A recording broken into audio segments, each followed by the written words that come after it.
Capítulo 2, Seção 13. A liberdade do espírito.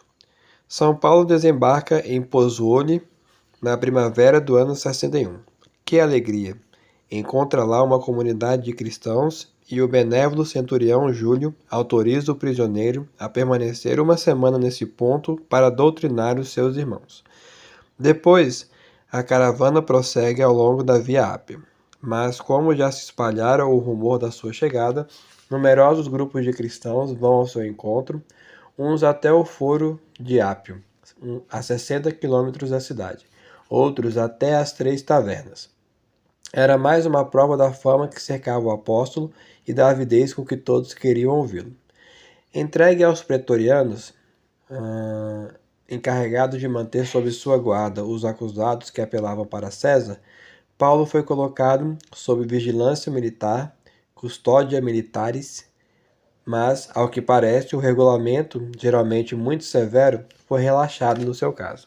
Devia, sem dúvida, estar preso com uma cadeia de ferro fixada ao pulso e não podia sair de visita aos amigos e às comunidades. Contudo, foi autorizado a morar não nos Castra Pretoriana, mas numa casa que alugou e onde podia ser visitado por qualquer pessoa. Ficará 2 anos nessa situação. Em toda a sua existência dedicada a Deus, não se conhece nenhum período como o deste tempo de cativeiro que nos dê uma impressão tão forte de grandeza, de plenitude e de realização. É posto a ferros que o homem superior se sente plenamente livre, porque a liberdade que então possui é somente a do espírito. E essa grande lição, que tantos cativos têm dado no decorrer dos séculos, por entre as servidões da escravatura, nas prisões e nos campos, descobrindo precisamente através da crueldade da sua experiência um meio de libertação, essa grande lição São Paulo nola deu magnificamente. Dentre os primeiros dias da sua chegada a Roma, firmou a sua autoridade com um discurso de extrema importância. É o último texto dos Atos dos Apóstolos que se encerram aqui, em que torna a abordar pontos essenciais da sua doutrina. Afirma principalmente que continua a ser um judeu fiel a seu povo, que nada tem de renegado, mas que a palavra de Deus deve ser anunciada à humanidade inteira, e que também os gentios a receberão. Durante 2 anos, paralelamente à ação de Pedro, São Paulo desempenha um verdadeiro papel de chefe nesta comunidade, a que transmite todo o seu ardor. Há sempre à sua volta um grupo de fiéis, como é lógico. Lá está Lucas, o médico, muito amado, que precisamente no correr destes anos escreve o seu Evangelho e o livro dos Atos.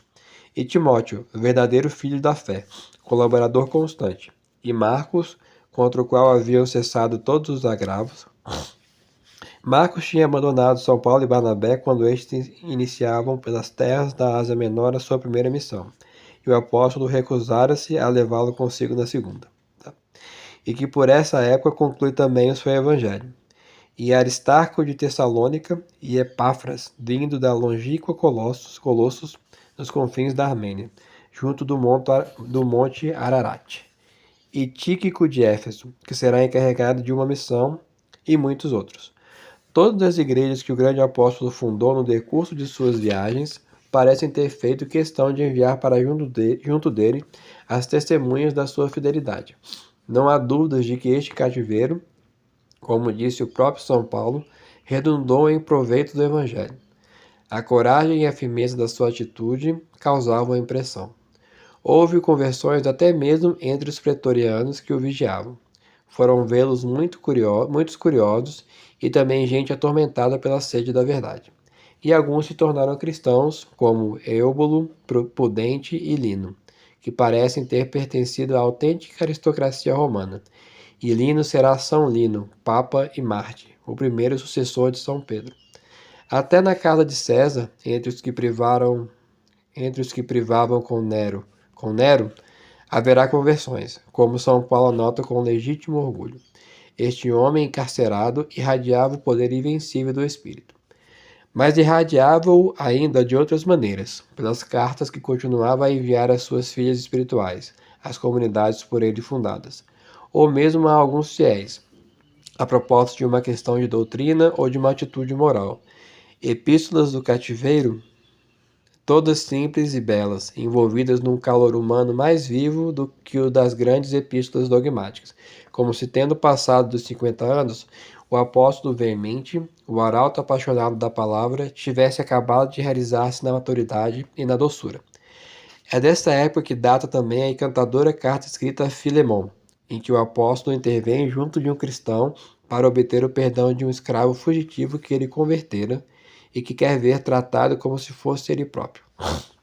Nestas linhas tão simples, tão confiantes, encontra-se toda a lição de amor universal dada por Cristo, transposta agora para o plano prático. Lição de amor aos olhos daquele para quem já não há senhor nem escravo, mas somente irmãos em Jesus Cristo.